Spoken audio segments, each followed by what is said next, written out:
Hello प्यारे बच्चों, नमस्कार। कैसे हैं आप सभी? उम्मीद है आप लोग बिल्कुल बढ़िया होंगे, स्वस्थ होंगे, मस्त होंगे और प्यारे बच्चों अपनी बोर्ड परीक्षा की तैयारी में पूरा लगे होंगे क्योंकि आपका फाइनल बोर्ड परीक्षा बहुत नजदीक है।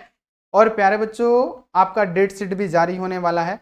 हालांकि संभावना ये जताया जा रहा है कि आपका फाइनल बोर्ड परीक्षा 3 फरवरी से होगा, लेकिन अभी संभावना ही जताया जा रहा है। एक दिन न्यूज में दिया था कि आपका फाइनल बोर्ड परीक्षा 3 फरवरी से होगा। अभी संभावना है, इसलिए हम आपको नहीं बताए वीडियो बना के। जिस दिन कंफर्म हो जाएगा कि हाँ डेट शीट आपका जारी हो गया, इस तारीख से आपका एग्जाम है, हम आपको जरूर सचेत करेंगे, आपको बताएंगे। लेकिन मेरा कहने का मतलब यह है कि आपका फाइनल बोर्ड परीक्षा बहुत नजदीक है ना, बहुत कम समय बचा हुआ है। तो आपको सबसे पहले तो हार्ड वर्क करना पड़ेगा, स्मार्ट वर्क करना पड़ेगा, है ना, सेल्फ स्टडी करना पड़ेगा, सारी चीजें करनी पड़ेंगी, रिवीजन करना पड़ेगा। ठीक है, तो जितने भी सारे बच्चे हैं ना, अगर आप रिवीजन करना चाहते हैं तो सुबह में 11 बजे आइए, हम आपका रिवीजन भी करवाते हैं और क्लास की तैयारी भी करवाते हैं। हम फिजिक्स का सिलेबस पूर्णतः खत्म कर दिए हैं। हमारा क्या हुआ है कि चल रहा है, तो हमारा क्या चल रहा है, तो बाबू हमारा चल रहा है क्या, क्रैश कोर्स। और क्रैश कोर्स में भी चैप्टर 3 चलेगा आज, है ना। चैप्टर 2 समाप्त हो चुका है, आज हम लोग पढ़ने वाले हैं वैद्युत धारा।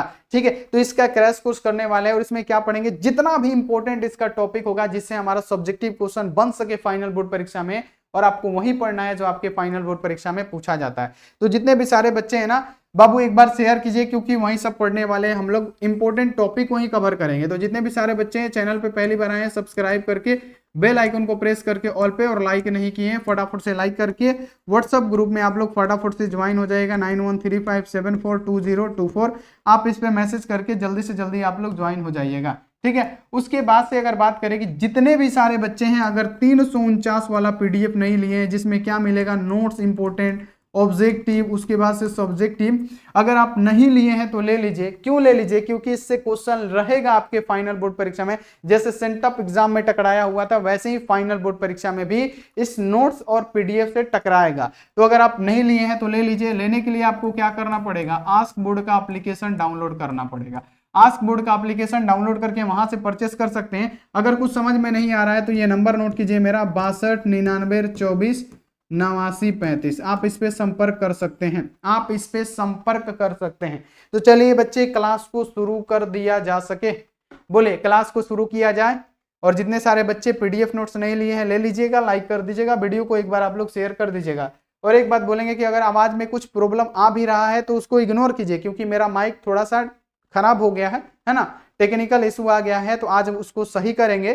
ठीक है, करवाएंगे, उसके बाद से उससे क्लास होगा। लेकिन अभी अगर कुछ थोड़ा बहुत प्रॉब्लम भी है तो क्लास छोड़ने से अच्छा है कि थोड़ा सा प्रॉब्लम लेके आप पढ़ लीजिए, हम आपको पढ़ा रहे हैं। ठीक है, यहाँ तक कि अभी देख पा रहे हैं कि आवाज तो बिल्कुल एकदम बिल्कुल क्लियर है। ठीक है, तो चलिए प्यारे बच्चों, क्लास को शुरू करते हैं। सिंपल सा पहली बात कि हम लोग विद्युत धारा पढ़ रहे हैं, तो सबसे पहले हम लोग को विद्युत धारा के बारे में जानना है कि विद्युत धारा होता क्या है। उससे पहले प्यारे बच्चों 2 चैप्टर हमने पढ़ा, जिसमें इलेक्ट्रोस्टैटिक्स जो यूनिट है उसमें 2 चैप्टर आता है, वैद्युत आवेश तथा क्षेत्र तथा स्थिर विद्युत विभव तथा धारिता। तो उसमें हमने क्या पढ़ा कि जो हमारा आवेश है वो एक जगह स्थिर है और अपने चारों तरफ वैद्युत क्षेत्र उत्पन्न करता है। हमने उसमें ये पढ़ा कि जो हमारा आवेश है वो स्थिर है ना। स्थिर आवेश के बारे में पढ़ा कि हाँ स्थिर आवेश रहता है तो कौन कौन सी क्रियाएं करता है। लेकिन प्यारे बच्चों इस चैप्टर में हमको क्या पढ़ना है कि जब आवेश वैद्युत धारा के रूप में गति करता है तब क्या होगा। यानी इस चैप्टर में जो हमारा आवेश होगा विद्युत धारा के रूप में क्या करेगा, गति करेगा। तो ये आप लोग क्लियर कर लीजिएगा। चलिए हो गया। तो हमसे बाबू पूछा जाएगा कि विद्युत धारा क्या है, इसका ऐसा ही मात्रक लिखिए, तो आप क्या जवाब देंगे। तो विद्युत धारा क्या होता है, तो बाबू याद रखने की चालकों में, है ना, चालक में, किसी चालक में आवेश के प्रवाह के दर, दर का मतलब होता है समय, है ना, किसी चालक में आवेश की प्रवाह की दर को हम लोग क्या कहते हैं, वैद्युत धारा कहते हैं। सबसे पहले चलिए समझते हैं कि हमारा आवेश होता क्या है। सॉरी, आवेश के बारे में तो हमने पढ़ लिया। चलिए समझते हैं कि हमारा चालक क्या होता है। चालक, है ना, चालक क्या होता है। चलिए चालक हमारा क्या होता है बाबू, जानते हैं कि जिससे हमारा विद्युत धारा का प्रवाह हो जाए उसे हम लोग क्या कहते हैं, चालक कहते हैं। जिससे प्यारे बच्चों विद्युत धारा का प्रवाह हो जाए उसे हम लोग क्या कहते हैं, चालक कहते हैं। और चालकों में विद्युत धारा का प्रवाह किसके कारण से होता है, तो मुक्त इलेक्ट्रॉनों की संख्या के कारण से होता है। ये भी आपको पता ही होगा। ठीक है, तो ये आप लोग क्लियर कर लीजिएगा। ठीक है, अब प्यारे बच्चों ये क्या है, चालक है। ये क्या होता है, इसका अनुप्रस्थ काट क्षेत्रफल होता है। ठीक है, अब अगर हम इसे विभवांतर से जोड़ेंगे, किसी प्यारे बच्चों बैटरी से जोड़ेंगे, ये प्लस चार्ज ये माइनस चार्ज, यानी विद्युत धारा की जो दिशा होती है धन आवेश से क्या होती है, ऋण आवेश की की तरफ होती है। लेकिन प्यारे बच्चों जब इसमें विद्युत धारा दिया जाता है तो प्यारे बच्चों इलेक्ट्रॉनों का जो गति होता है वो किस तरफ से होता है प्यारे बच्चों, पॉजिटिव टाइप की तरफ, धन आवेशित तरफ होता है, क्योंकि इस पे धन आवेश है और इलेक्ट्रॉन पे क्या होता है माइनस चार्ज होता है, तो ये आकर्षित करते हैं। यानी हमारी विद्युत धारा की दिशा कुछ इस प्रकार से होती है, लेकिन इलेक्ट्रॉनों की चलने की दिशा जो होगी ये धन आवेश की तरफ होगी। ठीक है, हम आपको चालक बता दिए कि चालक होता क्या है। अब चलिए प्यारे बच्चों के विद्युत धारा के बारे में पढ़ते हैं कि विद्युत धारा हमारा होता क्या है। तो किसी चालक में सबसे पहले याद रखिएगा कि विद्युत धारा को हम लोग आई से सूचित करते हैं। ठीक है, आई इक्वल टू क्या होता है, तो चालकों में किसी चालक में आवेश की प्रवाह के दर को, आवेश को हम लोग क्यों बोलते हैं, और प्यारे बच्चों बटा का मतलब दर, और यहाँ पे बाबू समय है ना, याद रखना है कि किसी चालक में आवेश की प्रवाह का दर, दर का मतलब क्या बाबू, समय। किसी चालक में आवेश की प्रवाह की दर को हम लोग विद्युत धारा कहते हैं। किसी चालक में आवेश की प्रवाह की दर को हम लोग क्या कहते हैं, वैद्युत धारा कहते हैं। और विद्युत धारा को हम लोग आई से निरूपित करते हैं, सूचित करते हैं। ठीक है, अब प्यारे बच्चों याद रखना है कि इसका मात्रक जो होगा ना, लिखिएगा यहाँ पे कि वैद्युत धारा का जो मात्रक होता है प्यारे बच्चों क्या होता है, एम्पियर होता है। या आप इसका मात्रक एक और लिख सकते हैं, कैसे लिख सकते हैं हम आपको बताते हैं कि क्यू का मतलब क्या हो गया प्यारे बच्चों, आवेश। आवेश को किस में मापा जाता है, कूलम में मापा जाता है। प्रति टी का मतलब क्या, समय। समय का हम लोग किस में मापते हैं, तो सेकंड में मापते हैं। ठीक है, सेकंड में मापते हैं, ये भी आपको क्लियर हो गया होगा। ठीक है, तो बाबू इसका एक और मात्रक निकला क्या, कूलम प्रति सेकंड। तो यहाँ पे आपको पूरा का पूरा विद्युत धारा समझ में आ गया होगा कि विद्युत धारा क्या है। तो किसी चालक में आवेश के प्रवाह के दर को हम लोग वैद्युत धारा कहते हैं, और वैद्युत धारा को आई से सूचित किया जाता है। और प्यारे बच्चों याद रखने की इसका मात्रक एम्पियर भी होता है, विद्युत धारा को एम्पियर में मापा जाता है। और प्यारे बच्चों किसमें, कूलम प्रति सेकंड में भी इसको मापा जाता है। अगर बात किया जाए तो इसको ऐसे भी लिख सकते हैं, कूलम प्रति सेकंड, यानी CS इनवर्स भी इसको बोला जाता है। तो ये भी आपको क्लियर कर लेना है। चलिए एक बार डेफिनेशन देख लेते हैं कि विद्युत धारा आखिर होता क्या है। तो याद रखना है कि किसी चालक में आवेश के प्रवाह के दर को हम लोग वैद्युत धारा कहते हैं, इसे आई से प्रदर्शित करते हैं। यदि किसी चालक में अगर Q आवेश T समय तक प्रवाहित किया जा रहा है तो विद्युत धारा क्या होगा, I इक्वल टू Q/T, जो हम आपको अभी बताएं। और इसका जो सही मात्रक क्या है, कूलम प्रति सेकंड है, जो कि हम निकाले हैं। और इसे प्यारे बच्चों एम्पियर भी होता है, जो कि हमने आपको बताया कि ये एम्पियर भी होता है। तो यहाँ पे आपको विद्युत धारा समझ में आ गया होगा। क्लियर हो गया, एक बार बच्चे बताइए। चलिए बहुत बढ़िया, अब आगे बढ़ते हैं कि बाबू हमारा क्या होता है कि अगर 1 एम्पियर को अगर आपको परिभाषित करना हो तो क्या होगा।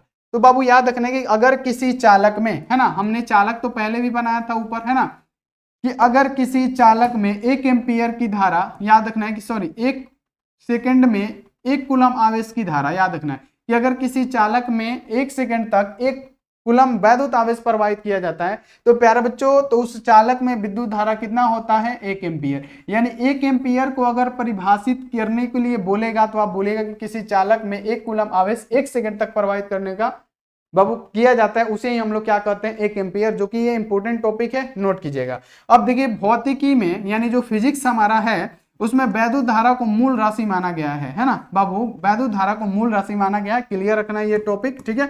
अगला है कि SI मात्रक पद्धति के अनुसार वैद्युत धारा के प्रवाह की जो दिशा होती है किस प्रकार से होती है, तो धन आवेश से चलने की दिशा, है ना, धन आवेश से चलने की दिशा अथवा ऋण आवेश से चलने की दिशा के विपरीत होती है। ठीक है, तो ये आपको क्लियर कर लेना है। हमने आपको पीछे बताया कि जो विद्युत धारा की जो दिशा होती है किस प्रकार से होती है, धन आवेश से ऋण आवेश की तरफ, हमने पहले भी आपको समझा दिया है। अब देखिए अगला है कि आवेश और समय अदिश है। जैसे हमको पता है कि वैद्युत धारा किसे कहते हैं, तो प्यारे बच्चों I इक्वल टू क्या होता है, Q/T होता है। ठीक है, आवेश की प्रवाह के दर को हम लोग वैद्युत धारा कहते हैं, इतना तो आपको कंफर्म है। तो बाबू याद रखना है कि जब हमारा, याद रखना है कि Q जो है आवेश भी हमारा अदिश है और समय भी हमारा अदिश है, तो हमारा क्या हो जाएगा, जो हमारा वैद्युत धारा होगा ये एक अदिश राशि होगा। ठीक है, तो ये क्या है, हमारा अदिश राशि है, जिसको आपको क्लियर कर लेना है। अब आइए प्यारे बच्चों अगला जो टॉपिक आता है थोड़ा सा तेजी में डिस्कस करेंगे, क्योंकि हम लोग को टाइम वेस्ट भी नहीं करना है, बचाना है। और देखिए 2019 और 2023 के एग्जाम में ये क्वेश्चन आया हुआ है। अगर आपसे पूछा जाएगा कि धारा घनत्व आखिर होता क्या है, करंट डेंसिटी होता क्या है, तो धारा घनत्व क्या होता है, सिंपल सा आप लोग समझिएगा कि ये हमारा क्या है, चालक है। इसमें यही समझना है, ये हमारा क्या है, चालक है। ये हमारा क्या है, चालक है। चालक में विद्युत धारा का प्रवाह प्यारे बच्चों मुक्त इलेक्ट्रॉनों की संख्या के द्वारा होता है, ये तो आपको पता ही है। और सब पे क्या होता है प्यारे बच्चों, माइनस चार्ज होता है। ठीक है, तो बाबू याद रखना है। और ये क्या है, हमारा अनुप्रस्थ काट का क्षेत्रफल है। तो धारा घनत्व को हम लोग किससे सूचित करते हैं बाबू, जे से सूचित करते हैं। जे इक्वल टू क्या होता है, आई बटे में क्या होता है, ए होता है। अब समझिएगा आई बटे ए का खेल। अगर आपको जे इक्वल टू आई बटा ए याद है तो आपको धारा घनत्व भी याद हो जाएगा, कन्फर्म है। तो यहाँ पे अगर आपसे धारा घनत्व पूछेगा तो याद रखेगा कि प्रति एकांक क्षेत्रफल, ए क्या है बाबू, क्षेत्रफल है। ए क्या होता है, क्षेत्रफल होता है, यानी मोटाई होता है चालक तार की, चालक की मोटाई होता है। तो प्रति एकांक क्षेत्रफल से प्रवाहित धारा, आई का मतलब क्या हो गया, धारा। तो यहाँ पे आप लोग लिखिएगा कि प्रति एकांक क्षेत्रफल से प्रवाहित धारा को ही हम लोग क्या कहते हैं, तो बाबू धारा घनत्व कहते हैं। कितना इजी है कि प्रति एकांक क्षेत्रफल से प्रवाहित धारा को ही हम लोग धारा घनत्व कहते हैं। धारा घनत्व को जैसे सूचित किया जाता है, ठीक है। अब यहाँ पे आप लोग लिखिएगा कि धारा घनत्व आखिर होता क्या है, तो प्रति एकांक क्षेत्रफल से प्रवाहित धारा को ही हम लोग धारा घनत्व कहते हैं। यानी किसी चालक में, याद रखना है कि किसी चालक में, है ना, बिंदु पर प्रति एकांक अनुप्रस्थ क्षेत्रफल से प्रवाहित धारा को उस बिंदु का क्या कहते हैं, तो धारा घनत्व कहते हैं। आप ऐसे भी लिख सकते हैं, या जैसे हम बताएं कि प्रति एकांक क्षेत्रफल से प्रवाहित धारा को ही हम लोग धारा घनत्व कहते हैं, जिसे हम लोग जैसे सूचित करते हैं, ठीक है। आपको लिख देना है। और इसका मात्रक क्या होता है प्यारा बच्चों, तो याद रखना है कि हमारा ये एम्पियर हो गया, और प्यारा बच्चों एम्पियर मीटर होता है। यानी याद रखना है कि एम्पियर यानी ए, और मीटर को हम लोग लंबाई को किस में मापते हैं, एल में, यानी एल स्क्वायर, ठीक है, एम्पियर मीटर स्क्वायर। यानी इसकी बीमा निकालना हो तो ए और एल क्या हो जाएगा, इनवर्स में हो जाएगा। तो आप यहाँ पे लिख सकते हैं ए एल के पावर -2, जिसकी क्या हो गई, इसकी बीमीय सूत्र हो गई। तो ये आप लोग क्लियर रखिएगा यहाँ पे बाबू 100%। एम्पियर प्रति मीटर स्क्वायर इसका मात्रक होता है। तो जब एम्पियर प्रति metre square, J equal to क्या होता है प्यारे बच्चों, एम्पियर प्रति मीटर स्क्वायर होता है। तो याद रखना कि अगर इसकी बीमा निकालना होगा तो प्यारे बच्चों यहाँ पे याद रखेंगे कि ए, है ना, अब मीटर को हम लोग एल से सूचित करते हैं, एल स्क्वायर, यानी क्या होगा, ए एल -2 हो जाएगा। ये आप लोग याद रखना है इसकी बीमा, ठीक है। आपको क्लियर हो गया धारा घनत्व होता क्या है, अब स्पष्ट हो गया। जो कि देखिए पूछा भी गया है 2019 के एग्जाम में और 2023 के एग्जाम में ये आया हुआ प्रश्न है। चलिए, जबकि ये टॉपिक है और हम आपको टॉपिक ऐसा बनाए हैं लगेगा सब्जेक्टिव है। अगला है कि वैद्युत प्रतिरोध क्या है। प्रतिरोध, प्रतिरोध का मतलब रेसिस्टेंस, यानी बाबू रेसिस्टेंस का मतलब क्या, प्रतिरोध। प्रतिरोध का मतलब क्या, रुकावट।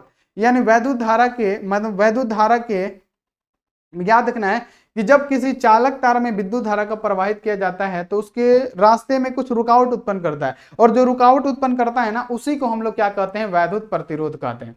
तो अगर आपसे पूछेगा विद्युत प्रतिरोध क्या है, तो वैद्युत धारा के राह में रुकावट जो पैदा करता है उसे क्या कहते हैं, वैद्युत धारा कहते हैं। यानी विद्युत धारा के बाबू चाल में क्या करे, जो रुकावट पैदा करे उसे हम लोग वैद्युत प्रतिरोध कहते हैं। और वैद्युत प्रतिरोध को हम लोग किससे सूचित करते हैं, ओम से सूचित करते हैं, जिसको आपको क्लियर कर लेना है। देखिए यहाँ पे कि अगर आपसे पूछा जाएगा कि विद्युत प्रतिरोध क्या है, तो वैद्युत प्रतिरोध क्या है, तो जब किसी चालक तार में विद्युत धारा प्रवाहित होती है, जब उसमें हम लोग इलेक्ट्रिक करंट देते हैं तो चालक तार में कुछ बाधाएं उत्पन्न होती है ना। यानी विद्युत धारा के रूप में, मतलब वैद्युत धारा के राह में जो रुकावट पैदा करे, वैद्युत धारा के राह में जो रुकावट पैदा करे उसे हम लोग प्रतिरोध कहते हैं। यानी जब किसी चालक में हम लोग क्या करते हैं, चालक तार में विद्युत धारा प्रवाहित करते हैं तो चालक तार में कुछ बाधाएं उत्पन्न होती है ना, कुछ बाधाएं आ जाती है जो विद्युत चालक के चलने की दिशा में क्या करती है, विरोध करती है, ठीक है। उसी बाधा को हम लोग क्या कहते हैं, उसी बाधा को हम लोग क्या कहते हैं, प्रतिरोध कहते हैं। तो ये आपको क्लियर कर लेना है। और प्रतिरोध का ऐसे ही मात्रक क्या होता है, तो बाबू प्रतिरोध को याद रखना है कि हम लोग ओम से सूचित करते हैं। प्रतिरोध का मात्रक ओम, है ना। विशिष्ट प्रतिरोध पूछेगा तो ओम मीटर, है ना। लेकिन अगर आपसे पूछ दिया कि प्रतिरोध का मात्रक, तो प्रतिरोध का मात्रक है, प्रतिरोध होता क्या है कि जब किसी चालक तार में विद्युत धारा को प्रवाहित किया जाता है, जब किसी चालक तार में विद्युत धारा को प्रवाहित किया जाता है तो विद्युत धारा के रास्ते में कुछ रुकावट उत्पन्न करता है, जिसे हम लोग क्या कहते हैं प्यारे बच्चों, प्रतिरोध कहते हैं। प्रतिरोध का मात्रक क्या होता है, ओम होता है। अगर इसकी विमीय सूत्र की बात करें प्यारे बच्चों, सिंपल सा याद रखिएगा कि इसका मात्रक क्या होता है, ओम होता है। इसकी विमीय सूत्र की बात करें बाबू, इसका फॉर्मूला पहले बता देते हैं कि प्रतिरोध का फॉर्मूला क्या होता है। सिंपल सा पहले आप लोग समझिएगा कि प्रतिरोध का फॉर्मूला क्या होता है। बाबू आपने ओम का नियम पढ़ा, V = IR पढ़ा है, ठीक है। तो यहाँ पे अगर हम प्रतिरोध निकालें, R = क्या हो जाएगा, V बटे में I हो जाएगा, ठीक है। अब इसी से आप बीमा सूत्र यहाँ पे निकाल सकते हैं, विद्युत वाहक बल बटा में यहाँ पे विभवांतर बटा में धारा, और आप इसी से क्या कर सकते हैं, इसकी बीमा निकाल सकते हैं 100%। और ये आप लोग लिख दीजिएगा ml⁻², T⁻³ और A⁻² होता है। क्या होता है, तो ये वैद्युत प्रतिरोध का बीमा होता है, और ये प्रतिरोध का सूत्र भी होता है। ये भी आप लोग क्लियर कर लीजिएगा। इतना स्पष्ट हो गया। चले आगे बढ़ते हैं कि अपवाहन वेग या अनुगमन वेग क्या होता है, ड्रिफ्ट वेलोसिटी क्या होता है, अनुगमन वेग क्या होता है, ठीक है। अनुगमन वेग समझने से पहले आप लोग को कुछ चित्र बनाएंगे, उसको आपको समझना होगा ये हमारा प्यारे बच्चों ये बड़ा सा एक क्या है, हमारा चालक है। ठीक है, हमारा बड़ा सा एक चालक है। चालक में बाबू विद्युत धारा का प्रवाह किसके द्वारा होता है, तो मुक्त इलेक्ट्रॉनों की संख्या के द्वारा होता है। ठीक है, हमने मान लिया मुक्त इलेक्ट्रॉनों की संख्या के द्वारा होता है, लेकिन इसमें सिर्फ मुक्त इलेक्ट्रॉनों की संख्या थोड़ी होती है, इसमें प्यारे बच्चों कुछ उदासीन कण भी होते हैं, कुछ धन, मतलब याद रखना है कि कुछ उदासीन कण हो गए और कुछ प्यारे बच्चों यहाँ पे याद रखना है कि धन आवेश हो गए। मतलब सिर्फ विद्युत धारा ही नहीं, मतलब इसमें मुक्त इलेक्ट्रॉन ही नहीं रहता है, कुछ उदासीन कण होते हैं, है ना, कुछ धन आवेश होते हैं, जिससे इलेक्ट्रॉन क्या करता है, लड़ लड़ के अपने ऊर्जा को खो देता है। ठीक है, ये हमारा क्या है प्यारा बच्चों, तो ये हमारा याद रखना है कि ये हमारा चालक है। इसमें प्यारा बच्चों विद्युत धारा का प्रवाह इलेक्ट्रॉनों के द्वारा हो रहा है। इसमें याद रखना है कि इसका अनुप्रस्थ काट क्षेत्रफल ए है। जब हम इसमें विभवांतर देंगे, यानी प्यारे बच्चों जब हम इसे बैटरी से जोड़ेंगे तो क्या होगा, यहाँ पे आपको क्लियर कर लेना है कि जो धारा यानी प्लस है ये माइनस, जो धारा होगा ना बाबू, यहाँ पे आपको क्लियर कर लेना है कि जो विद्युत धारा होगा ना, ये विद्युत धारा कैसे, धन आवेश से हमने बताया था कि ऋण आवेश की तरफ जाता है, धन आवेश से ऋण आवेश की तरफ जाता है। तो प्यारे बच्चों जो हमारा धारा की दिशा होगा कुछ इस प्रकार से होगा, लेकिन प्यारे बच्चों जब इसमें धारा की दिशा दी जाती है तो इलेक्ट्रॉनों की दिशा क्या हो जाती है, हमने क्या बताया प्यारे बच्चों, धारा की दिशा के विपरीत होती है। ठीक है, तो इसमें क्या होता है, जब इसको बाबू ऊर्जा मिल जाता है इलेक्ट्रॉनों का तो ये गति करने लगता है। अब ये इलेक्ट्रॉन इधर गति करता है तो क्या करता है, ये उदासीन कण से टकरा के अपने ऊर्जा को क्या कर देता है, खो देता है, और इसी को हम लोग क्या कहते हैं, अनुगमन वेग या अपवहन वेग कहते हैं, जिसे हम लोग VD से सूचित करते हैं। अब आपको समझ में आएगा, यहाँ पे थोड़ा सा आप लोग डेफिनेशन पढ़िएगा तो आपको समझ में आएगा कि अनुगमन वेग या अपवहन वेग किसे कहते हैं। तो जब किसी चालक तार के सिरों के बीच विभवांतर उत्पन्न किया जाता है, तो जब किसी चालक तार के सिरों के बीच हमने बैटरी लगा के विभवांतर उत्पन्न किया तो तार में एक वैद्युत क्षेत्र उत्पन्न हो जाता है, यानी चालक तार में क्या होगा, वैद्युत क्षेत्र उत्पन्न हो जाएगा, है ना, जिससे मुक्त इलेक्ट्रॉन वैद्युत क्षेत्र के विपरीत दिशा में एक सूक्ष्म नियत से गति करेंगे। तो वैद्युत धारा की दिशा हमारी इस प्रकार से और उसके विपरीत दिशा का मतलब क्या, इस प्रकार से नियत वेग से गति करते हैं। इसी वेग को हम लोग क्या कहते हैं प्यारे बच्चों, अनुगमन वेग कहते हैं। तो यहाँ पे आपको बताइए क्या समझ में नहीं आया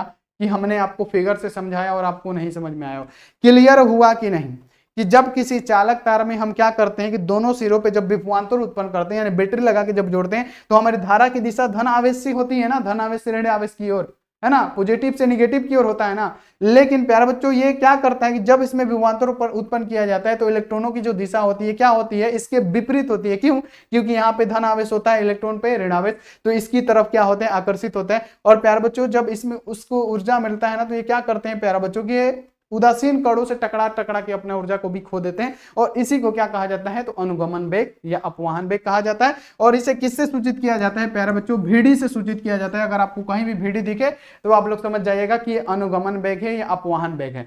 क्या बाबू ये इतना क्लियर हुआ, क्रैश कोर्स चल रहा है, टॉपिक के हिसाब से पढ़ा रहा है, क्वेश्चन भी ये पूछा गया है, इंपॉर्टेंट टॉपिक पढ़िए जो आपके एग्जाम में पूछा जाए। ठीक है, क्लियर हो गया।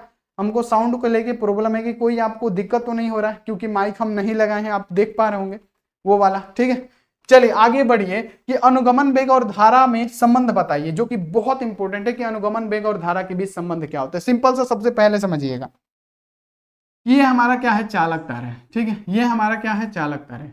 ये हमारा बाबू याद रखना है कि ये हमारा चालक तार है। ठीक है, चालक तार है, इसमें प्यारे बच्चों इलेक्ट्रॉन होंगे, है ना बाबू। चालक तार में विद्युत धारा का प्रवाह किसके द्वारा होता है, मुक्त इलेक्ट्रॉनों की संख्या। यानी मान लीजिए कि ये चालक तार है, चालक तार का अनुप्रस्थ काट क्षेत्रफल क्या है, तो यहाँ पे याद रखना है कि किसी चालक तार का अनुप्रस्थ काट क्षेत्रफल A है। इसमें मुक्त इलेक्ट्रॉनों की संख्या की बात करें तो N है, और मुक्त इलेक्ट्रॉनों का अनुगमन वेग VD है। और प्यारे बच्चों इसमें क्या हो रहा है, वैद्युत धारा प्रवाहित हो रहा है। वैद्युत धारा क्या हो रहा है, I प्रवाहित हो रहा है। तो इतना आपको लिखना पड़ेगा, इतना आपको बाबू लिखना पड़ेगा। क्या आप लिख देंगे इतना बाबू? अगर आपसे पूछेगा कि अनुगमन वेग और धारा के बीच संबंध आप लोग स्थापित कीजिए, जो कि मोस्ट इंपोर्टेंट टॉपिक है, तो आपको तो लिखना पड़ेगा ना कि विद्युत धारा और अनुगमन वेग के बीच संबंध क्या है। जो कि हमारा विद्युत धारा अनुगमन वेग के बीच संबंध क्या होता है, I इक्वल टू क्या होता है, NEA VD होता है, NEA VD होता है। चलिए अब हम इसको क्या करते हैं, सत्यापन करते हैं। तो आपको हम बता दें पहले ही कि आपको सिंपल सा पहले आपको लिखना है। हम तो लिखेंगे तो ज्यादा लेट होगा। आप लिखिएगा कि अगर किसी चालक में बाबू विद्युत धारा प्रवाहित, अगर किसी चालक का अनुप्रस्थ काट क्षेत्रफल A है, मुक्त इलेक्ट्रॉनों की संख्या N है, मुक्त इलेक्ट्रॉनों का अनुगमन वेग VD है, और इसमें जो विद्युत धारा प्रवाहित किया जा रहा है प्यारे बच्चों, इसमें कौन सा, तो I विद्युत धारा प्रवाहित किया जा रहा है। तब आप लोग लिखिएगा कि एकांक समय में प्रवाहित इलेक्ट्रॉनों की संख्या। क्या लिखिएगा प्यारे बच्चों, तो यहाँ पे आप लोग लिखिएगा, सिंपल सा लिखिएगा कि एकांक एकांक समय में प्रवाहित इलेक्ट्रॉनों की संख्या, यहां पे लिखिएगा इलेक्ट्रॉनों की संख्या, है ना। तो प्यारे बच्चों क्या हो जाएगा, एकांक समय में प्रवाहित इलेक्ट्रॉन क्या होंगे, तो प्यारे बच्चों NaVd हो जाएगा, है ना। एकांक समय में NaVd होगा हमारा। अब प्यारे बच्चों क्या करेंगे कि T समय में, यहां पे लिखेंगे कि T समय में, लिखिएगा T समय में प्रवाहित इलेक्ट्रॉनों की संख्या,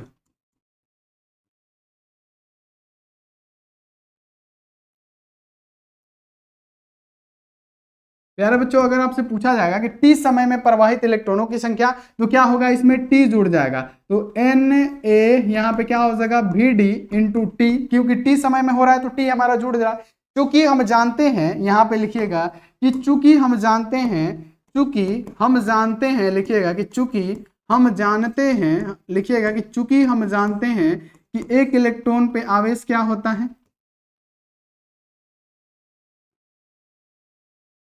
-1 इलेक्ट्रॉन होता है, ठीक है। एक इलेक्ट्रॉन पे आवेश क्या होता है प्यारे बच्चों, -1 इलेक्ट्रॉन होता है। तो बाबू याद रखना है कि टी समय में प्रवाहित इलेक्ट्रॉनों की संख्या, तो अब क्या करेंगे, टी समय में, लिखिएगा कि टी समय में प्रवाहित इलेक्ट्रॉनों की संख्या, है ना। इलेक्ट्रॉन यानी याद रखना है कि टी समय में प्रवाहित इलेक्ट्रॉनों पर आवेश लिख देते हैं, है ना, यानी Q, है ना। तो प्यारे बच्चों ये हमारा क्या हो जाएगा, टी समय में प्रवाहित इलेक्ट्रॉनों पे आवेश Q इक्वल टू क्या हो जाएगा, N, यहाँ पे अब क्या होगा, इलेक्ट्रॉन जुड़ जाएगा, तो यहाँ पे Ne, यहाँ पे पहले से A और यहाँ पे Vd इंटू क्या हो जाएगा, T हो जाएगा, ठीक है। इतना आपको क्लियर हो गया।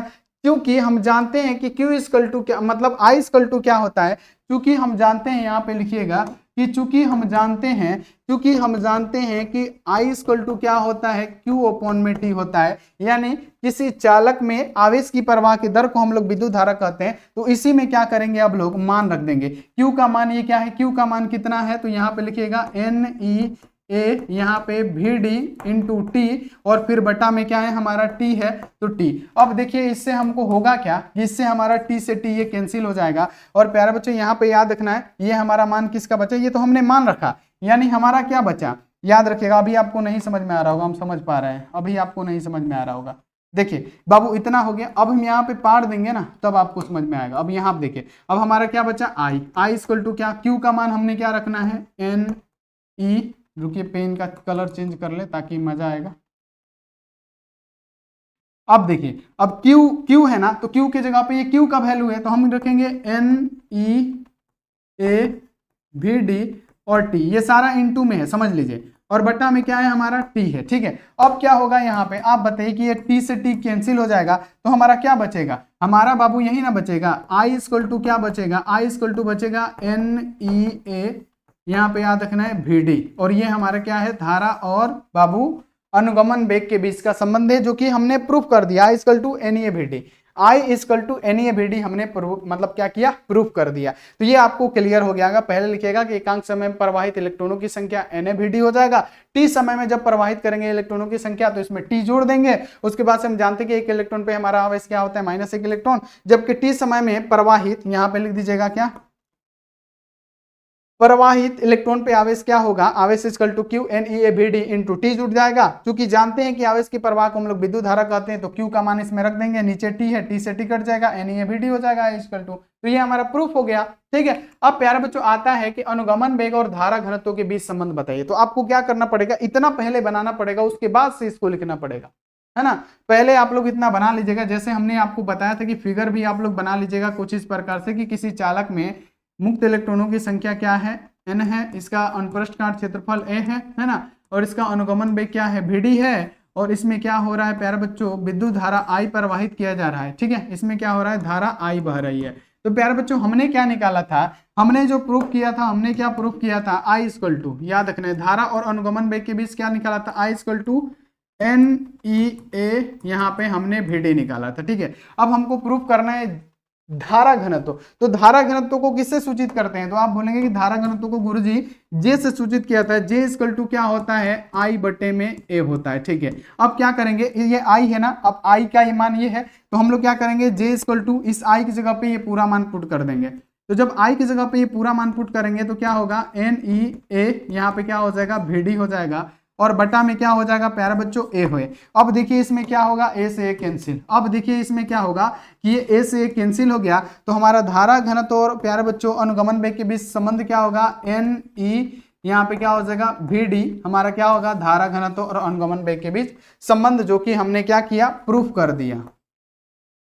हमने क्या किया, प्रूफ कर दिया। तो यहाँ पे आपको पहले उतना क्रियाक्रम करके तब इसको बनाना पड़ेगा। तो अगर आपसे पूछेगा कि धारा अनुगमन वेग और धारा के बीच संबंध बता दीजिए, तो हमने इतना बना दिया, हमने निकाल दिया इसके बीच संबंध। अगर आपसे पूछेगा धारा घनत्व और अनुगमन वेग के बीच का संबंध, तो धारा घनत्व का प्यारा बच्चों याद रखना है, और अनुगमन वेग यानी धारा घनत्व का फॉर्मूला पता होना चाहिए कि जे इक्वल टू क्या होता है, आई बटा में, और आई का वैल्यू इसकी जगह पे रख देना है, बटा में ए है, ए से कैंसिल हो जाएगा, जे इक्वल टू क्या बचेगा, एन ई वी डी, जो कि धारा घनत्व और अनुगमन वेग के बीच संबंध होता है। क्या होता है बाबू, याद रखना है कि जे इक्वल टू क्या होता है, एन ई वी डी हमारा क्या होता है, धारा घनत्व और अनुगमन वेग के बीच का ये बाबू संबंध होता है। तो ये आप लोग क्लियर कर लीजिएगा, आपको पूरा स्पष्ट हो गया होगा, ये आपको पूरा स्पष्ट हो गया होगा। तो इतना आपको क्लियर है, ये क्रैश कोर्स चल रहा है, इसके बाद से मौका मिलेगा ही नहीं आपको चैप्टर वाइज पढ़ने का, इंपॉर्टेंट टॉपिक। ठीक है, तो ये आप लोग क्लियर कर लीजिएगा। अब देखिए कार्बन प्रतिरोध के कलर कोड से आप क्या समझते हैं, 2020 के एग्जाम में आया हुआ क्वेश्चन है कि कार्बन प्रतिरोध के कलर कोड से आप क्या समझेंगे, कार्बन प्रतिरोध के कलर कोड से क्या समझेंगे। ये क्या है, हमारा प्रतिरोध है ना। तो कार्बन प्रतिरोध के कलर कोड क्या है, तो यहाँ पे लिखिएगा कि जो प्रतिरोध होता है ना, उस पे प्यारे बच्चों अलग अलग कलर का पट्टी चढ़ाया जाता है, जिसे कार्बन प्रतिरोध का कलर कोड कहते हैं। इसे चिन्हित करने के लिए किया जाता है। ठीक है, इसका मान भी होता है जो कि हम आपको बताएंगे। तो लिखिएगा कि प्रतिरोध का, प्रतिरोध यानी याद रखना है कि प्रतिरोधकों का प्रतिरोध ऊपर बनी रंगीन पट्टियों द्वारा सूचित करने वाले कोड को ही हम लोग क्या कहते हैं, तो कार्बन का मतलब याद रखना है कि जो याद रखना है कि इसे ही हम लोग कार्बन कलर कोड कहते हैं, प्रतिरोधों का, है ना, प्रतिरोधों का कार्बन कलर कोड कहते हैं। इसके प्रतिरोध का मान को दर्शाने कर मतलब मान प्रदर्शित करने के लिए वर्ड कोड यानी रंग पट्टियों का उपयोग किया जाता है ना। तो इसे ही हम लोग कार्बन प्रतिरोध का कलर कोड कहते हैं। यानी कार्बन प्रतिरोध का कलर कोड क्या है, तो प्रतिरोधक यानी याद रखना है कि प्रतिरोधकों का प्रतिरोध ऊपर बनी रंगीन पट्टियों द्वारा सूचित करने के लिए कोड को ही हम लोग क्या कहते हैं, कार्बन प्रतिरोध का कलर कोड कहते हैं, जिसमें ब्लैक का मान 0 होता है प्यारे बच्चों, याद रखना है ना, हमारा 1 होता है, रेड का लाल का कितना होता है बाबू 2 होता है, ऑरेंज का 3 होता है, येलो का 4 होता है, ग्रीन का 5 होता है, और ये आप लोग याद कर सकते हैं इस प्रकार से। ठीक है, सारा का सारा। ठीक है, तो ये हमारा इसका प्यारा बच्चों मान होता है कलर कोड का। अब यहाँ पे देखिए क्वेश्चन आपके एग्जाम के टाइप का क्वेश्चन आ गया बाबू, यहाँ पे आप लोग ध्यान में रखिएगा।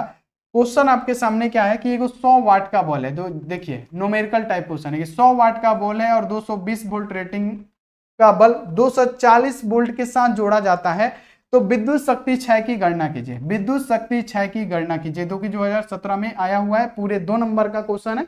तो बाबू बोला जा रहा है कि 100 वाट, वाट का मतलब क्या, पी इक्वल टू क्या 100 वाट, है ना, 100 वाट दिया हुआ है। और प्यारे बच्चों यहाँ पे याद रखना है कि V इक्वल टू कितना दिया है, 220 वोल्ट। ठीक है, चलिए हमने लिख दिया। तो प्यारे बच्चों आपने पढ़ा होगा कि प्यारे बच्चों P इक्वल टू क्या होता है, V स्क्वायर बटे में R होता है। तो सबसे पहले प्रतिरोध निकालेंगे, तो P इक्वल टू क्या होता है, V स्क्वायर बटे में R होता है। तो R का मान निकालेंगे, तो R इक्वल टू क्या हो जाएगा, तो प्यारे बच्चों R इक्वल टू क्या होगा, तो हमारा याद रखिएगा कि अगर R का वैल्यू निकाले, ठीक है, तो V स्क्वायर बटे में क्या होगा, P हो जाएगा। ठीक है, V स्क्वायर बटे में P हो जाएगा। तो अगर हम R का वैल्यू निकाले तो R इक्वल टू क्या, V स्क्वायर दिया हुआ है यानी 220 का स्क्वायर यानी 220 गुणे क्या हो जाएगा, 220 हो जाएगा। ठीक है, और बटा में क्या होगा प्यारे बच्चों, P का वैल्यू कितना दिया है, 100 दिया है, तो 100 लिख दिए। अब यहाँ पे देखिए ये कटेगा कैसे, ये कट जाएगा 2 जीरो से, एगो यहाँ पे 0 एगो यहाँ पे 0, यानी हमारा जो रेसिस्टेंस निकला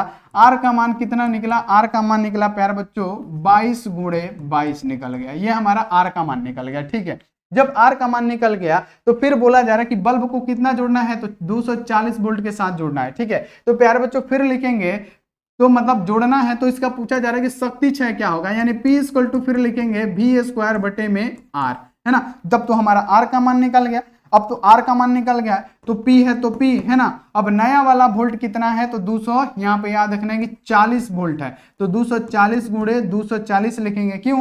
क्योंकि इसका स्क्वायर है ना। 240 यानी क्या, यहाँ पे भी स्क्वायर है, यानी 240 गुणे 240। और प्रतिरोध कितना है, तो बाबू प्रतिरोध हमारा कितना हुआ है, तो प्यारे बच्चों याद रखना है कि 22 गुणे 22 है ना, 22 गुणे 22। अब प्यारे बच्चों जब इसको कटाइएगा तो ये कैसे कटेगा, यहाँ पे याद रखना है कि ये हमारा कट जाएगा 11 बार में, और ये हमारा कट जाएगा 120, और यहाँ पे ये भी हमारा कट जाएगा 11 बार में, और ये हमारा 120 हो जाएगा। ठीक है प्यारे बच्चों, जब इसको हम लोग गुणा कराएंगे तो प्यारे बच्चों जब इसको आप लोग निकालिएगा ना, तो P इक्वल टू कितना निकलेगा, 119 वाट निकलेगा। तो P इक्वल टू आप लोग क्या कीजिएगा, 119 वाट राइट आंसर कर दीजिएगा। आपको क्लियर हो गया। ये न्यूमेरिकल टाइप क्वेश्चन आपके एग्जामों में पूछा जाता है। हो सकता है कि इस साल भी ये क्वेश्चन आ जाए कि अगर आपसे बोला जाएगा कि 100 वाट और 220 वोल्ट रेटिंग के साथ एक बल्ब को 240 वोल्ट के साथ जोड़ा जाता है तो वैद्युत शक्ति क्षय का सबसे पहले 200 वाट और 220 वोल्ट। ठीक है बाबू, P दिया है, V दिया है, तो हम R का मान निकाल सकते हैं। P equal to V square upon R होता है। ठीक है, V स्क्वायर का मतलब क्या, 220 को 2 बार लिखिए, और प्यारा बच्चों R का मतलब क्या हमारा याद, सॉरी यहाँ पे P आया है ना, P का वैल्यू कितना है, 100 वाट है, तो 100 वाट। तो जब हम ये सब कैलकुलेशन करेंगे तो हमारा R का मान निकल जाएगा। जब R का मान निकल जाएगा तो फिर हम लोग क्या करेंगे, शक्ति क्षय निकालना है, यानी P इक्वल टू क्या होता है, V स्क्वायर अपॉन R। अब इसमें 240 वोल्ट जोड़ना है, तो 240 गुणे 240 बटा में क्या होगा, इसका प्रतिरोध कितना है, 22 गुणे 22। आप इसे गुणा करके लिखिए या ऐसे लिखिए, हम आसानी के लिए ऐसे लिख दिए हैं। जब सॉल्व कीजिएगा तो 119 वाट हमारा राइट आंसर आ जाएगा। चलिए आगे चलिए प्यारे बच्चों, अगला जो क्वेश्चन है आपका, अगला जो क्वेश्चन है बोला क्या जा रहा है, इसमें बोला जा रहा है कि 12 ओम के 4 प्रतिरोध को समानांतर क्रम में जोड़ा जाता है। 12 ओम के 4 प्रतिरोध, सिंपल सा सबसे पहले हम लोग डायग्राम बनाएंगे। 12 ओम का 4 प्रतिरोध है, ठीक है, हमने 4 प्रतिरोध लिया। ठीक है, 12 ओम के 4 प्रतिरोध को हमने क्या किया प्यारे बच्चों, तो हमने क्या किया, तो हमने जोड़ा किस में, तो याद रखना है कि हमने समानांतर क्रम में जोड़ दिया। 12 ओम के 4 प्रतिरोध को हमने क्या किया, समानांतर क्रम में जोड़ दिया। और प्यारे बच्चों ये क्या है हमारा, 12 ओम का है, ये भी क्या है 12 ओम है, ये भी क्या है 12 ओम है, ये भी क्या है 12 ओम है। ठीक है, तो ये आपको क्लियर कर लेना है कि 12 ओम के 4 प्रतिरोध को समानांतर क्रम में जोड़ा, हमने जोड़ दिया। तो प्यारे बच्चों इसकी तुल्य धारिता कितनी होगी, तो याद रखना है कि हमारा फॉर्मूला क्या होता है, तो हमारा जो फॉर्मूला होता है बाबू आपको पता ही होगा कि जो हमारा फॉर्मूला होता है 1/r तुल्य इक्वल टू क्या होता है, 1/r1 plus 1/r2 plus 1/r3 plus 1 में R4 डॉट डॉट डॉट क्या होगा, 1 में Rn तक होगा। ठीक है, तो अगर हम 1/r का मान निकाले, R तुल्य का मान निकाले, तो सबका तो 12 ओम दिया है, तो 1/12 प्लस 1/12 प्लस 1/12 फिर प्लस 1/12। ठीक है, जब हम इसको सॉल्व करेंगे प्यारे बच्चों तो कितना आएगा, तो 4/12 आएगा। बटा का जोड़ तो आपको बनाने आता ही होगा, तो अब कटाइएगा तो क्या होगा, 3 बार में कटेगा, यानी 1/3 हमारा हो जाएगा। ठीक है, यानी 1/r का वैल्यू कितना निकला, तो 1/3, यानी r का वैल्यू कितना निकल गया, तो 3 ओम निकल गया। कितना निकल गया, 3 ओम निकल गया। r का वैल्यू कितना निकला, तो आप बोलेंगे 3 ओम निकल गया। ठीक है, अब क्या बोला जा रहा है कि इस प्रकार के 3 संयोजन को श्रेणी क्रम में जोड़िए। ये पहला संयोजन हो गया। अब प्यारे बच्चों इस प्रकार के 3 संयोजन, एक और संयोजन हम बना लेते हैं। ठीक है, एक और संयोजन हम बना लेते हैं। ठीक है, एक और संयोजन हम बना लेते हैं। ठीक है, ये हमारा दूसरा संयोजन हो गया, इसमें भी 12 ओम है। अब ये हमारा क्या हो रहा है, तीसरा संयोजन हो रहा है। ठीक है, अब ये हमारा क्या हो रहा है, तीसरा संयोजन हो रहा है। अब ये हमारा क्या हो रहा है, तीसरा संयोजन हो रहा है। ठीक है, क्योंकि 3 संयोजन को जोड़ना है,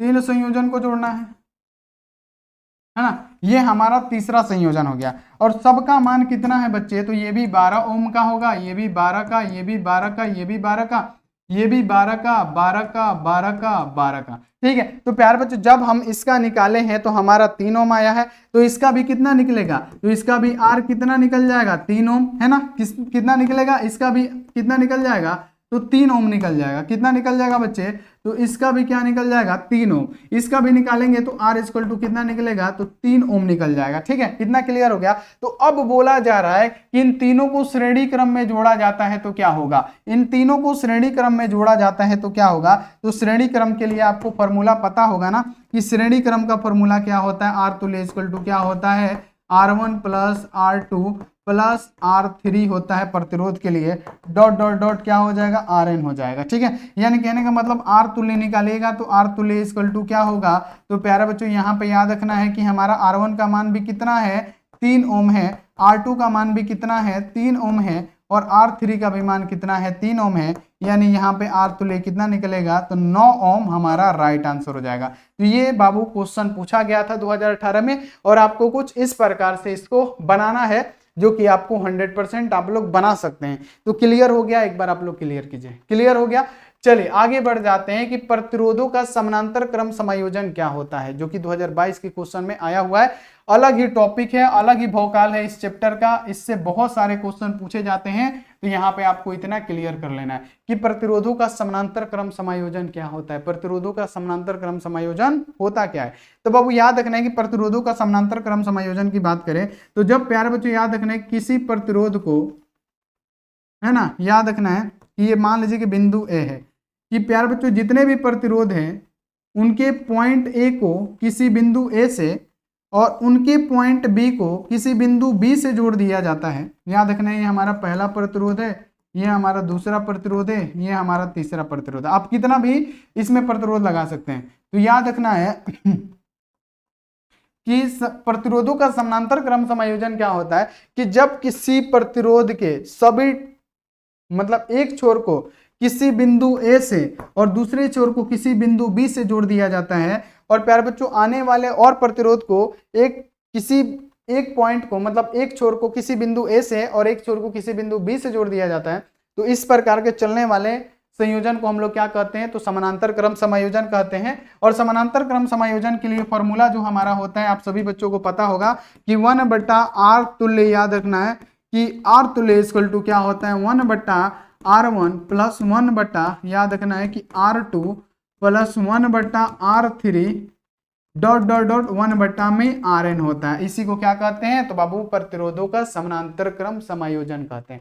तो यहाँ पे आप लोग याद रखिएगा कि प्रतिरोधों का समानांतर क्रम समायोजन क्या है। तो समानांतर क्रम समायोजन में सभी प्रतिरोध के एक सिरे को, सभी प्रतिरोध के पहला सिरा है ना, इसको किसी बिंदु ए से जोड़ देते हैं, इसे किसी बिंदु ए से जोड़ देते हैं, तथा सभी प्रतिरोध के दूसरे सिरों को किसी बिंदु बी से, यानी इसका दूसरा सिरा है। मान लीजिए कि प्यारे बच्चों ये हमारा क्या है, प्रतिरोध है, तो प्यारे बच्चों इसका दो सिरा है, आपको दिख रहा होगा, ये हमारा ए सिरा है और ये हमारा बी सिरा है। तो जितने भी प्रतिरोध होंगे उनके ए सिरे को किसी टर्मिनल ए से और बी सिरे को किसी टर्मिनल बी से जोड़ देते हैं, और आने वाले जितने भी प्रतिरोध हो इसको इसी क्रम से अगर जोड़ा जाएगा तो इस प्रकार के संयोजन को हम लोग समानांतर क्रम समायोजन कहते हैं। और प्यारे बच्चों इसका फॉर्मूला भी आपको लिख देना है, 100% है, नंबर आपको मिलेगा। अब देखिए कि विद्युत वाहक बल क्या होता है। विद्युत वाहक बल, है ना प्यारे बच्चों, हर चीज को बल की आवश्यकता पड़ती है। अगर हम इस पेन को उठाएंगे नहीं तो उठेगा क्या, कुछ तो बल लगा रहे हैं तभी तो उठेगा। कुर्सी को एक जगह से दूसरे स्थान पर ले जाना है तो उसमें भी तो कुछ बल लगेगा। यानी विद्युत वाहक बल क्या होता है ना। तो याद रखना है कि एकांक आवेश को जब किसी बंद परिपथ में आने में, एकांक आवेश को किसी बंद परिपथ में आने में जितना भी कार्य करना पड़ता है, आवेश को बुलाने में जितना भी कार्य करना पड़ेगा, बंद परिपथ। यहाँ पे आपने एक नाम सुना होगा, बंद परिपथ। बंद परिपथ क्या होता है तो हम आपको बता देते हैं कि मान लीजिए ये हमारा कोई चालक तार है, ठीक है, ये हमारा चालक तार है ना। जब हम इसको प्यारे बच्चों क्या करते हैं कि किसी बैटरी से जोड़ते हैं, है ना, तो यहाँ पे क्या होता है, मान लीजिए कि यहाँ पे कुंजी लगा हुआ है, तो अगर स्विच ऑन है तो ये क्या होगा, अगर यहाँ पे मान लीजिए कि कुछ लगा ही हुआ है, यहाँ पे हमारा बॉल ही लगा हुआ है, तो बाबू स्विच ऑन होगा, बॉल अगर प्रकाशित होगा तो ये हमारा क्या है, तो ये हमारा हो गया फुल बंद परिपथ। यानी जिससे धारा का प्रवाह हो रहा है, जिसमें विद्युत धारा का प्रवाह हो रहा है, स्विच ऑन है तो ये क्या होगा, बंद परिपथ होगा, और स्विच ऑफ होगा तो उसे कहते हैं खुला परिपथ। ठीक है, तो ये आपको क्लियर हो गया होगा।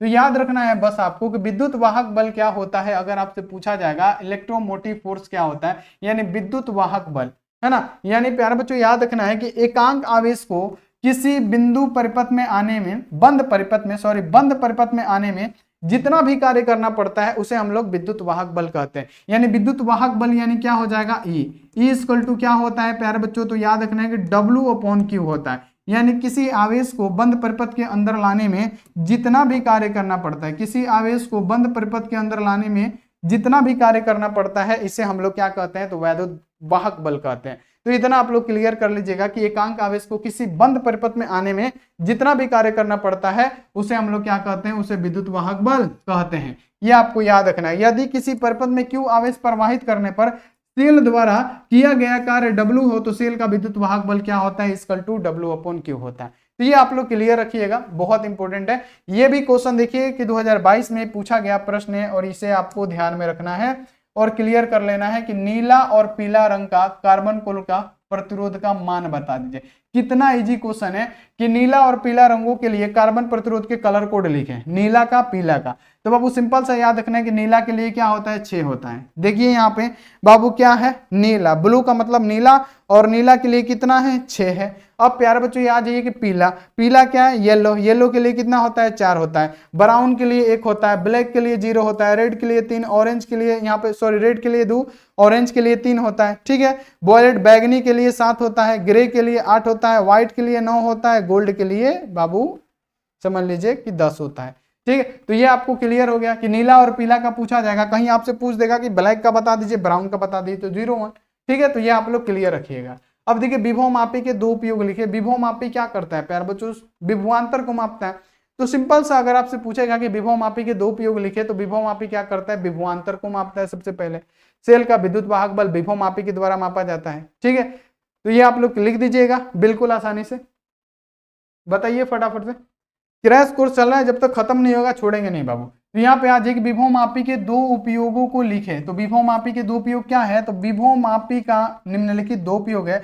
विभव मापी के मदद से किसी सेल का विद्युत वाहक बल मापा जाता है। चलिए विद्युत वाहक बल, इसकी मदद से किसी सेल का हम लोग आंतरिक प्रतिरोध का मान भी ज्ञान सकते हैं। किससे, तो इलेक्ट्रोमोटिव फोर्स से हम लोग क्या कर सकते हैं बाबू, विभव मापी के उपयोग से प्यारे बच्चों हम लोग क्या कहते हैं, तो हम लोग सेल का प्यारे बच्चों क्या कर सकते हैं कि ईएमएफ माप सकते हैं। सेल का आंतरिक प्रतिरोध यानी आंतरिक जो प्रतिरोध होता है उसको भी हम लोग माप सकते हैं। ठीक है, आगे बढ़िए। ये न्यूमेरिकल टाइप क्वेश्चन है जो आपको बनाना है और आप लोग उम्मीद है कि बनाएंगे भी।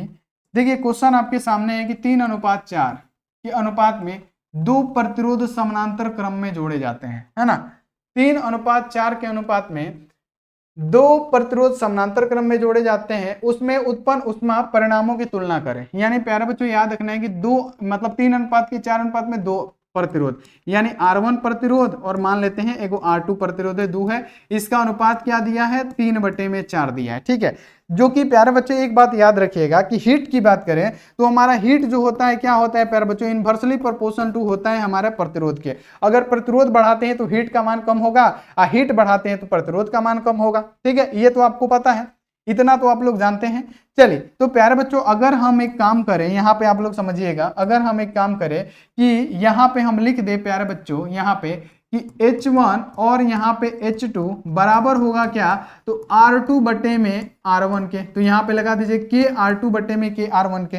तो प्यारे बच्चों यहाँ पे क्या हम यहाँ पे K से K को नहीं कटा सकते हैं, हम K से यहाँ से क्या करेंगे, इस K से इस K को कटा देंगे। यानी क्या होगा, H1 यहाँ पे याद रखना है कि H2 यानी बाबू बराबर हो जाएगा किसके, तो R2 बटे में R1 के बराबर हो जाएगा। तो बाबू अब यहाँ पे क्या करना है, सिंपल सा आपको मान लिख देना है। यानी हीट का अनुपात पूछा गया है, यानी H1 बटा में क्या होगा, H2 बराबर हो जाएगा, यानी R1 मतलब सॉरी R2 बटे में क्या होगा, R1 होगा। तो R2 का मान कितना है, R2 का मान है क्या, 4 है ना, और यहाँ पे याद रखना है कि R1 है ना, R1 का मान कितना है, 3। यानी प्यारे बच्चों हीट का अनुपात क्या होगा, H1 अनुपात H2 हमारा क्या होगा, तो याद रखने की 4:3 हमारा इसका राइट आंसर हो जाएगा। तो 4:3 लिख दीजिएगा। कितना इजी क्वेश्चन है जो आपके एग्जाम में पूछा गया था, बन गया। न्यूमेरिकल यही सब होता है।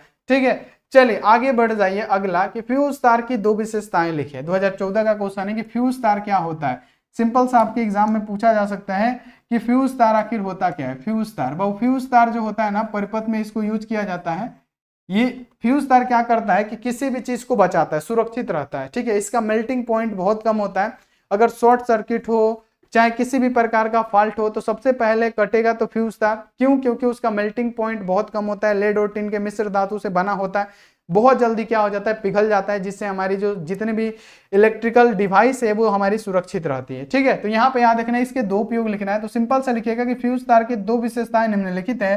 फ्यूज तार का गलनांक बहुत कम होता है, बहुत कम होता है। ठीक है, ताकि अत्यधिक धारा प्रवाह के दौरान क्या हो, जल्दी पिघल जाए। यानी फ्यूज तार का जो गलनांक होता है ना बहुत कम होता है, और ये जब विद्युत धारा अगर किसी शॉर्ट सर्किट होता है ना तो उसमें क्या होता है, फट से पिघल जाता है, फट से गल जाएगा और कनेक्शन कट जाएगा। ठीक है, अगला कि फ्यूज तार का चालक उच्च होना चाहिए। फ्यूज तार का जो चालकता होगा, जो फ्यूज वायर बनाया जाता है लेड और टिन के मिश्र धातु से, इसका प्रतिरोधकता क्या होना चाहिए बाबू, उच्च होना चाहिए, ताकि अधिकतम धारा प्रवाहित कर सके, है ना बाबू, अधिकतम धारा। यानी दो विशेषताएं लिखना है आपको, लिख देना है एग्जाम में नंबर बाबू जरूर मिलेगा। अब आगे बढ़िए, अगला क्वेश्चन है कि थॉम्सन प्रभाव को बताएं तथा समझाएं कि थॉम्सन प्रभाव क्या है।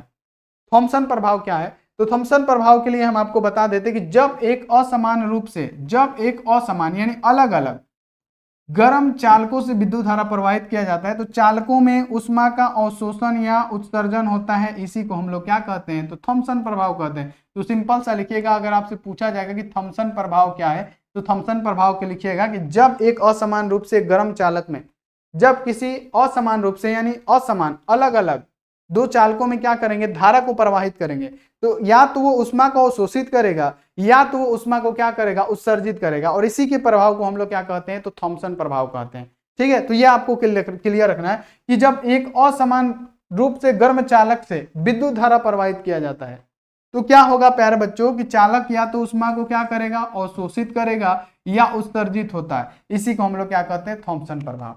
अब देखिए ओम का नियम क्या है, तो ओम का नियम क्या होता है प्यारे बच्चों, तो हम आपको समझाने जा रहे हैं कि ओम का नियम क्या है, जो कि पूछ सकता है आपके एग्जाम में कि ओम का नियम होता क्या है। आप सब रेडी हैं, तो याद रखिएगा कि अगर आपसे पूछा जाएगा कि ओम का नियम क्या है, क्रैश कोर्स हो रहा है, कर लीजिए, जितना भी मुख्य टॉपिक है हम आपको बता रहे, एग्जाम में आएगा तो यहीं से आएगा। ठीक है, ओम का नियम क्या है, तो नियत ताप पर किसी चालक, यहाँ पे याद रखना है कि नियत मतलब याद रखना है कि नियत ताप पर किसी चालक के दोनों छोरों के बीच का विभवांतर चालक में प्रवाहित विद्युत धारा के समानुपाती होता है। यानी नियत ताप पे का मतलब क्या हुआ कि प्यारे बच्चों इसका क्या होना चाहिए, लंबाई सेम होना चाहिए, अनुप्रस्थ काट क्षेत्रफल सेम होना चाहिए, है ना। नियत ताप पे यहाँ पे याद रखना है कि छोर ए है और छोर भी है। ठीक है, यहाँ पे याद रखना है कि छोर ए है और ये छोर भी है। ठीक है, याद रखना है कि नियत ताप पे किसी चालक के दोनों छोरों के बीच का ये क्या है, हमारा विभवांतर है, उसमें प्रवाहित विद्युत धारा जो हमारा ये विद्युत धारा जो आई प्रवाहित हो रहा है ये इसके समानुपाती होती है। यानी याद रखने की नियत ताप पे, याद रखने की नियत ताप पे किसी चालक के दोनों छोरों के बीच का विभवांतर, ये क्या होता है, विभवांतर समानुपाती होता है इसमें प्रवाहित विद्युत धारा के आई के।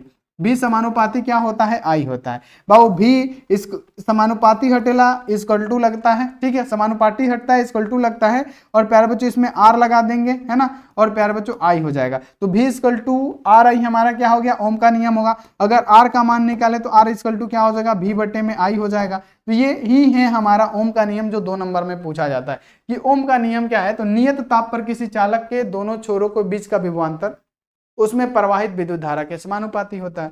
नियत ताप पे किसी चालक तार के दोनों सिरों के बीच का विभवांतर उसमें प्रवाहित विद्युत धारा के समानुपाती होता है। यानी भी समानुपाती आई, समानुपाती हटेगा इक्वल टू लगेगा, लगा देंगे आर, है ना। यानी प्यारे बच्चे यहाँ से प्रतिरोध भी निकल गया, विभवांतर भी निकल गया, अब चाहिएगा तो धारा भी निकाल लीजिएगा, है ना। तो ये आप लोग क्लियर कर लीजिएगा। ठीक है, चलिए आगे बढ़िए कि आवेश वाहकों की गतिशीलता से आप क्या समझते हैं। आवेश वाहकों की गतिशीलता से आप क्या समझते हैं, तो लिखिएगा कि आवेश वाहकों की गतिशीलता से आप क्या समझते हैं, क्लियर कर लीजिएगा।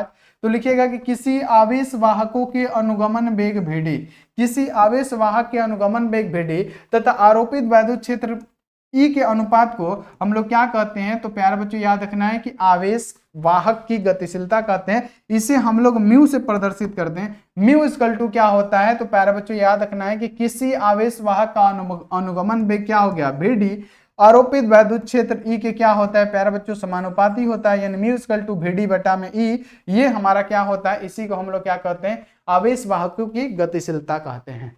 कि जब भी किसी प्यारे बच्चों याद रखने के आवेश वाहक के अनुगमन वेग भेदी तथा आरोपित वैद्युत क्षेत्र ई के अनुपात को हम लोग आवेश वाहक की गतिशीलता कहते हैं, जिसे हम लोग म्यू से प्रदर्शित करते हैं। ठीक है, फॉर्मूला भी हो गया हमारा।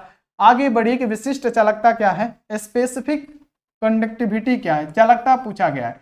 तो बाबू विशिष्ट प्रतिरोध के व्युत्क्रम को ही हम लोग क्या कहते हैं, तो विशिष्ट चालकता कहते हैं। विशिष्ट प्रतिरोध, विशिष्ट प्रतिरोध क्या होता है प्यारे बच्चों, तो याद रखना है कि हमारा ओम मीटर विशिष्ट प्रतिरोध हो गया। अब इसके व्युत्क्रम को हम लोग क्या कहते हैं, विशिष्ट चालकता कहते हैं। यानी इसके व्युत्क्रम को क्या 1 बटा में क्या हो जाएगा, ओम यहाँ पे हो जाएगा मीटर, है ना। यानी इसके व्युत्क्रम यानी जब इसको हम ऊपर करेंगे तो ओम इनवर्स हो जाएगा और मीटर भी इनवर्स हो जाएगा। अब मीटर को आप सेंटीमीटर में भी लिख सकते हैं, तो ओम इनवर्स और सेंटीमीटर इनवर्स भी लिख सकते हैं, ठीक है। तो यही होता है हमारा विशिष्ट चालकता, जिसे हम लोग सिग्मा से सूचित भी करते हैं, ठीक है।